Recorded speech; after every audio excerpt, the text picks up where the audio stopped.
L'avion s'est embrasé au cours de son atterrissage d'urgence à l'aéroport de Moscou. Un atterrissage qu'il semble rater une première fois avant de replonger vers la piste. C'est à cet instant, en touchant le sol, qu'il prend feu.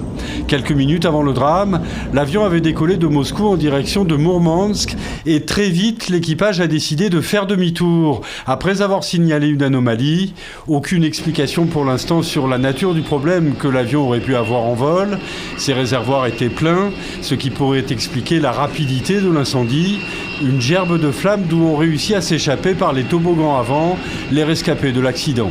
C'est dans l'est du Burkina Faso, à moins d'une centaine de kilomètres de la frontière avec le Bénin, que le véhicule du guide des 2 touristes a été retrouvé, incendié. C'est en tout cas ce qu'affirme un responsable béninois, une source sécuritaire citée par l'agence de presse Reuters.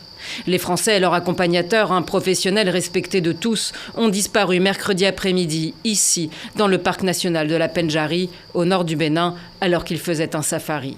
Samedi, les autorités béninoises ont annoncé y avoir retrouvé le corps d'un homme noir en état de décomposition avancée. C'est confirmé qu'il est mort. À l'heure où je vous parle, il n'y a plus affaire qu'il est perdu parce qu'ils ont retrouvé son corps. Notre collègue est mort.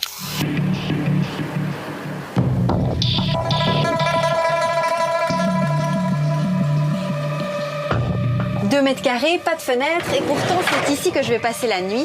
On est à Lucerne, dans le premier hôtel capsule de Suisse. Petit tour du propriétaire. Au 5e étage de cet immeuble, un hôtel sans réception. Arrivée et départ sont automatisés. Sur 60 mètres carrés, 18 microchambres individuelles, des capsules. Inventé au Japon il y a 40 ans, le concept s'adressait à l'origine aux hommes d'affaires ne pouvant pas rentrer chez eux. Dans sa version helvétique, l'hôtel capsule vise les petits budgets, comptés entre 46 et 50 francs suisses la nuit. Camembert de Normandie est une appellation d'origine protégée qui impose notamment 50% de lait en provenance de vaches normandes. Mais les industriels ne respectent pas cette obligation.